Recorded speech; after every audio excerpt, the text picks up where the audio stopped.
क्या हाल है। और इलाहाबाद में देखा यहाँ के छात्रों को जो है लाठी मार मार के भगाया गया जब वो नौकरियां मांगने के लिए गए। 4 रुपए फीस था। अब आप सोचिए कि वो जो है 204 रुपए था वो 4,000 रुपए हो गए। तो 16 लाख शिक्षक जो है कर्मचारी थे और अभी की डेट में 14 लाख शिक्षक कर्मचारी हैं। तो फीस देने के लिए पैसे नहीं बचते। वो ऐसा करता है कि एक महीने फीस देता है, एक महीने की सैलरी से कि चलो एडमिशन हो जाए, फिर एक महीने का जो है पूरा समाजवादी के कार्यकर्ता जो है वो अनुशासन में नहीं रहते। इससे आप कितना सहमत हैं? और ये आ गए मंगलसूत्र पे, उसके बाद में हुआ दूसरे चरण का चुनाव, फिर ये आगे दूसरा मुद्दा लेके अब ये कर रहे हैं पाकिस्तान, क्योंकि इनको कोई प्रत्याशी नहीं समझ में आता है तो आप नोटा दबाइए। पर क्योंकि मैं समाजवादी पार्टी की राष्ट्रीय प्रवक्ता हूँ और इसमें हम लोग इलाहाबाद में है और नामांकन का आज अंतिम दिन है और इसी भी समाजवादी पार्टी के कैंडिडेट यहाँ पर पहुंचे हुए थे नामांकन करने और उन्हीं के तमाम कार्यकर्ता हमारे साथ हैं और साथ ही साथ एक प्रवक्ता भी हमारे साथ जुड़ी हुई हैं। आइए इन्हीं से बात करने का थोड़ा प्रयास किया जाए कि क्या मुद्दे हैं जनता के बीच, क्या मुद्दे लेकर के आप लोग जा रही हैं। देखिए जैसे अभी आज अमरनाथ मौर्य, थोड़ा परिचय आपका हो जाए। मेरा नाम पूजा मिश्रा है, मैं राष्ट्रीय प्रवक्ता हूँ समाजवादी पार्टी से। और आज हम यहाँ पे इकट्ठे हुए हैं माननीय जो हमारे प्रत्याशी महोदय हैं अमरनाथ मौर्य जी, उनके नामांकन के लिए। और अगर मुद्दे की बात करें तो जो है इलाहाबाद ने देखा है कि सड़कों का क्या हाल है और इलाहाबाद में देखा यहाँ के छात्रों को जो है लाठी मार मार के भगाया गया जब वो नौकरियाँ मांगने के लिए गए। आपने भी देखा कि 2-2 महीने में 6-6, 7-7 जो है पेपर लीक हो जाते हैं और अभ्यर्थी को उसके लिए अपोजिशन करना पड़ता है, अपोज करना पड़ता है, तब जाके जो है सरकार के सर पे जू रेंगती है। अगर चुनाव ना होता तो ये जू भी ना रेंगता और ये जो लाठियां चला चला करके सबको अंदर कर देते और दबा देते और अपने लोगों को देते। आपने ये भी देखा है कि जो इससे पहले यूपीपीएससी का जो हुआ था, एलटी हुआ था, उसमें जो नियंत्रण थी, जो शिक्षा नियंत्रण थी, वो जेल में थी। अब जाके उनको जो है बेल मिली हुई है। तो जितने घोटाले हुए, जो छात्रों के साथ अन्याय हो रहा है, यहीं पे सेंट्रल यूनिवर्सिटी ऑफ इलाहाबाद है, सेंट्रल यूनिवर्सिटी में छात्र बंद कर दिया गया। उसके बाद में उसकी फीस आप पता करिएगा 4 गुना बढ़ा दिया गया, 4 गुना से ज़्यादा बढ़ा दिया। मैंने पीएचडी की हुई तो मैं 1000 रुपये से भी कम 939 रुपये देती थी मैं साल का, और अभी जो बच्चा पीएचडी कर रहा है उसको देना पड़ता है 18,000 रुपये साल का। आप अंदाजा लगाइए कितना डिफरेंस आ रहा है। अभी हम लोग भी कुछ दिन पूर्व ही वहाँ से ग्रेजुएशन के तो 904 रुपये फीस था। अब आप सोचिए कि वो जो 204 रुपये था वो 4,000 रुपये हो गए। तो ये जो गरीब जनता आती है, जो हमारे जो यूनिवर्सिटी ऑफ इलाहाबाद में पढ़ने के लिए जो आती है, वो गाँव ग्रामीण क्षेत्र से आती है और जैसे तैसे करके अरेंज करते हैं कि किसी तरीके से एडमिशन हो जाए। अब उनसे एडमिशन नहीं हो जाएगा। आप एक तरफ तो कहते हैं कि हम शिक्षा का अधिकार सबको देंगे और उसके बाद में ऐसा शिक्षा का सिस्टम बना देते हैं कि आप एडमिशन ही नहीं ले सकते। आप कहेंगे हम नौकरियां सबको देंगे। आपको ही पता होगा कि जब जो है इससे पहले जो हमारी सरकार थी, समाजवादी पार्टी की सरकार थी, तो 16 लाख शिक्षक जो है कर्मचारी थे और अभी की डेट में 14 लाख शिक्षक कर्मचारी हैं। और जो है यहाँ पे जो टीजीटी पीजीटी छात्र थे, पीजीटी का फॉर्म 2022 में जून में भरा गया था और अब तक उसका आयोग गठन नहीं हुआ। और मैं आपको आंकड़े बता दूं कि जो है 16 लाख शिक्षक कर्मचारी थे जब हमारी सरकार थी और उसके बाद में अभी 14 लाख है। और इन्होंने कौन सी भर्तियाँ की हुई हैं? इन्होंने जो लंबित भर्तियाँ थी उन्हीं को भर्तियाँ की, उसी को काउंट करते हैं। 1,36,000 जो शिक्षा मित्र थे, इन्होंने जैसे इनकी सरकार बनी, इन्होंने मई में 2022 में सरकार बनते ही मई में इन्होंने उखाड़ के फेंक दिया, उनको हटा दिया और उनको फिर से रीज्वाइनिंग दिया। वो भी रैंक गिरा करके उसको भी ये काउंट करते हैं कि हमने जो है रोजगार दिया हुआ है। तो ये सारे मुद्दे जो जमीनी मुद्दे हैं, ये सारे मुद्दों को लेकर हम लोग आगे बढ़ रहे हैं। ये तो बात रहा आपका बेरोजगारी को लेकर के। अगर हम लोग अब महंगाई की बात करें तो वो किस कदर बढ़ती जा रही है?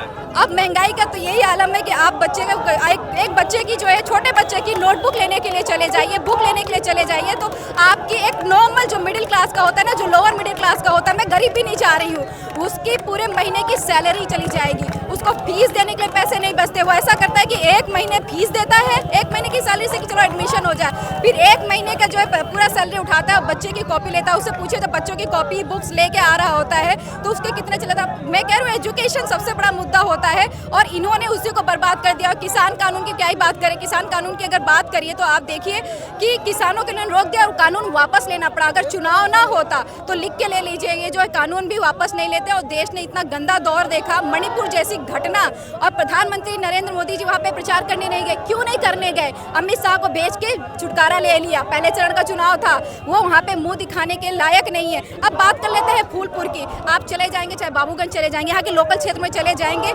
आपको पता चलेगा कि सड़कों की हालत क्या है। जो कार्य 2022 से पहले 2022 से पहले हुई थी, 2017 से पहले हुई थी, उन योजनाओं को ही रोक दिया। आप चाहे 108 एम्बुलेंस, 102 एम्बुलेंस हो, अभी जो है कभी कभी कहेंगे डायल जो है 112 जो हो गया हुआ है, उसका आधुनिकीकरण भी जो है समाजवादी पार्टी ने ही किया हुआ था।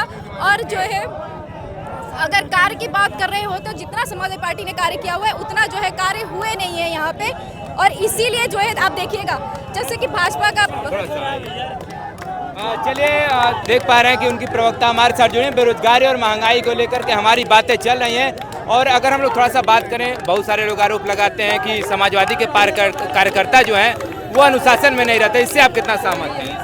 नहीं, देखिए कार्यकर्ताओं में ऊर्जा होती है। अभी आप देखिएगा यहाँ पे जो है अलग अलग पार्टी के कार्यकर्ता है तो आप डिफरेंशिएट नहीं कर पाएंगे किसमें कितना ऊर्जा है। हम लोग केमिस्ट्री में पढ़ते हैं ना कि जब जो है इलेक्ट्रॉन एक्साइटेड स्टेट में जाएगा तो हायर ऑर्बिटल पे जंप करेगा। तो वही कार्यकर्ता होता है। जो चुनाव आता है तो एक्साइटेड स्टेट में रहता है तो हायर एनर्जी लेवल पर जंप करते हैं। तो उसको अनुशासनहीनता नहीं कही जा सकती है। अनुशासनहीनता तो अब कही जाएगी ना जब कुछ गलत कार्य कर रहे होंगे। चलिए देखिए कुछ और अगर हम लोग बात करें, जैसे कि 400 का पार का नारा दे रहे हैं मोदी जी और मंगलसूत्र की भी बात कर रहे हैं। तो जैसे कि उनके भाषण से लोगों का यही कहना है, ग्राउंड स्तर पे भी हम लोग जा रहे हैं तो उनका कहना है कि जब उनके भाषण से केवल यही सब बातें निकलती हैं, कोई रोजगार या महंगाई के लिए कोई शब्द नहीं निकलता है वहाँ से। इससे आप कितना सहमत हैं? देखिए पहले क्या था ना कि इनको लगा कि जो है जो सुप्रीम कोर्ट का फैसला आया, भगवान श्री राम जी ने अपना मंदिर बना। देखिए मैं मानती हूँ इंसान की औकात नहीं है कि वो भगवान का मंदिर बना सके। भगवान श्री राम जी ने अपना मंदिर बनाया, इनका ये मुद्दा यहाँ समाप्त हो गया। इनको लगा था इस्लाम पे वोट पड़ेगा लेकिन नहीं पड़ा। अब क्या करें, पहला फेज के बाद में नहीं, राम जी ने नहीं पढ़ने दिया, अपने नाम की इस्तेमाल नहीं होने दिया। तब इन्होंने बदला और ये आ गए मंगलसूत्र पे। उसके बाद में हुआ दूसरे चरण का चुनाव, फिर ये आगे दूसरा मुद्दा लेके अब ये कर रहे हैं पाकिस्तान, क्योंकि इन्होंने मुद्दे तो है नहीं इनके पास में। अगर आप इनका मैनिफेस्टो उठा के देखेंगे तो वहाँ से बेरोजगारी, महंगाई ये गायब हो रखा हुआ है। उसकी चर्चा ही नहीं है कि हम नौकरियां देंगे कि नहीं देंगे। अगर आंकड़े की बात करूँ, मैं बहुत प्रैक्टिकल बात कर रही होती हूँ। अगर जब ये संजय सिंह यहाँ अब बताइए ये बसपा है। आप कह रहे हैं कि जो है अनुशासन नहीं है तो ये बसपा है। हमारी गठबंधन की छाती नहीं है पर वही एनर्जी है, चुनाव है तो ये भी ऐसे कर रहे हैं। सभी पार्टी करती है तो इसको पूरा नहीं मानते हैं।